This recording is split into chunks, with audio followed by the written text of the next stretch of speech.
दोस्तों, सोचिए जरा, अगर दुनिया में मुस्लिम देशों का अपना नाटो यानी सैन्य गठबंधन बन जाए, जहां सऊदी अरब, तुर्की, ईरान और खाड़ी देश मिलकर एक नई ताकत खड़ी कर दें, तो क्या हाल होगा। और इसी बीच भारत एक ऐसा कदम उठाता है जिससे हिंद महासागर में उसका दबदबा और बढ़ जाता है। जी हां, बात हो रही है भारत और मॉरिशस के बीच हुए उस बड़े समझौते की जिसने दुनिया का ध्यान अपनी तरफ खींच लिया है। दोस्तों, हाल के महीनों में कई मुस्लिम देश मिलकर एक संयुक्त रक्षा गठबंधन बनाने की बात कर रहे हैं। कहा जा रहा है कि यह संगठन अमेरिका या यूरोप के नाटो जैसा होगा, लेकिन इसमें शामिल होंगे सिर्फ इस्लामी देश। इसकी शुरुआत खाड़ी देशों से हुई, जहां सऊदी अरब और यूएई जैसे बड़े खिलाड़ी हैं। फिर तुर्की और ईरान जैसे क्षेत्रीय दिग्गजों ने भी इसमें रुचि दिखाई। पाकिस्तान पहले से ही इस विचार का समर्थन करता है, क्योंकि वह लंबे समय से मुस्लिम देशों की अगुवाई करना चाहता है।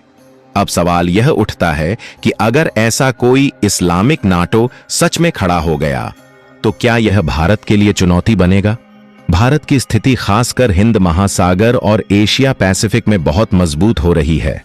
अमेरिका और यूरोप तो पहले से भारत के साथ खड़े हैं, लेकिन अगर मुस्लिम देशों का ब्लॉक तैयार हुआ तो भारत की रणनीति को नए सिरे से देखना पड़ेगा। लेकिन दोस्तों, भारत ने इस चुनौती को पहले से ही भांप लिया था। इसीलिए हाल ही में भारत ने हिंद महासागर के छोटे लेकिन रणनीतिक रूप से बेहद अहम देश मॉरिशस के साथ बड़ा समझौता किया है। भारत और मॉरिशस के बीच रक्षा और समुद्री सुरक्षा को लेकर कई एग्रीमेंट साइन हुए हैं। भारत ने मॉरिशस को एडवांस हथियार, पेट्रोलिंग शिप्स और ट्रेनिंग देने का वादा किया है।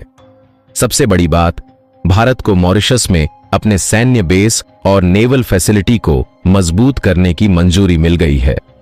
यह समझौता सिर्फ एक डील नहीं है, बल्कि हिंद महासागर में भारत का सीधा कब्जा बढ़ाने की रणनीति है। आप सोच रहे होंगे, मॉरिशस इतना अहम क्यों है? तो दोस्तों, आपको बता दें कि मॉरिशस हिंद महासागर के बीचों बीच स्थित है। यहां से भारत अफ्रीका, मिडिल ईस्ट और एशिया तीनों दिशाओं में आसानी से नजर रख सकता है। यह जगह चीन की स्ट्रिंग ऑफ पर्ल्स यानी समुद्री घेराबंदी की रणनीति को तोड़ने के लिए भी महत्वपूर्ण है। मॉरिशस के पास से ही दुनिया की बड़ी ट्रेड शिपिंग लेन गुजरती है, जिन्हें कंट्रोल करना मतलब अरबों डॉलर के कारोबार पर नजर रखना। यानी भारत का कदम सीधे सीधे चीन और भविष्य के मुस्लिम देशों के गठबंधन दोनों को जवाब है। भारत मॉरिशस रिश्तों का इतिहास। दोस्तों, भारत और मॉरिशस का रिश्ता बहुत पुराना है। मॉरिशस की ज्यादातर आबादी भारतीय मूल की है। करीब 68% लोग भारत से गए प्रवासियों की संतानें हैं। मॉरिशस में हिंदी और भोजपुरी बोली जाती है। त्योहारों में दिवाली मनाई जाती है। इसी सांस्कृतिक जुड़ाव की वजह से मॉरिशस हमेशा भारत के करीब रहा है। लेकिन इस बार जो समझौता हुआ है वह सिर्फ दोस्ती का नहीं, बल्कि स्ट्रैटेजिक कब्जे का हिस्सा है। अब जरा सोचिए, अगर मुस्लिम देशों का नया नाटो तैयार होता है तो उसका सीधा असर हिंद महासागर और मिडिल ईस्ट की राजनीति पर पड़ेगा। भारत को तेल भी इन्हीं देशों से मिलता है और लाखों भारतीय वहां काम भी करते हैं। लेकिन भारत जानता है कि सिर्फ तेल और लेबर पर निर्भर रहना खतरनाक हो सकता है। इसीलिए भारत ने हिंद महासागर में अपने ठिकाने बढ़ाने शुरू कर दिए हैं। अंडमान निकोबार, लक्षद्वीप, मालदीव, सेशेल्स और अब मॉरिशस। यानी धीरे धीरे भारत पूरी हिंद महासागर रिंग को अपने कब्जे में ले रहा है। चीन और पाकिस्तान की चिंता, भारत का यह कदम सिर्फ मुस्लिम देशों को नहीं, बल्कि चीन और पाकिस्तान को भी परेशान कर रहा है। चीन पहले ही श्रीलंका और पाकिस्तान में अपने पोर्ट बना चुका है, लेकिन अब भारत ने मॉरिशस में अपनी स्थिति मजबूत करके सीधे बीजिंग को चुनौती दी है। पाकिस्तान को भी यह डर है कि अगर भारत हिंद महासागर पर कंट्रोल कर लेता है तो अरब देशों के साथ उसका महत्व कम हो जाएगा। दोस्तों, आने वाले समय में दुनिया दो बड़े ब्लॉक में बंट सकती है।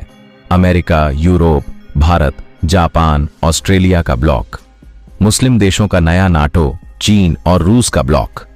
इन दोनों ताकतों की टक्कर हिंद महासागर से लेकर मिडिल ईस्ट तक दिखेगी। भारत ने मॉरिशस में अपनी पकड़ बनाकर यह साफ कर दिया है कि वह किसी भी हाल में इस खेल में पीछे नहीं हटेगा। तो दोस्तों, अब आपको समझ आ गया होगा मुस्लिम देशों का नया नाटो क्यों चर्चा में है, भारत को इससे क्या खतरा हो सकता है और भारत ने मॉरिशस के साथ मिलकर किस तरह अपनी पकड़ और मजबूत कर ली है।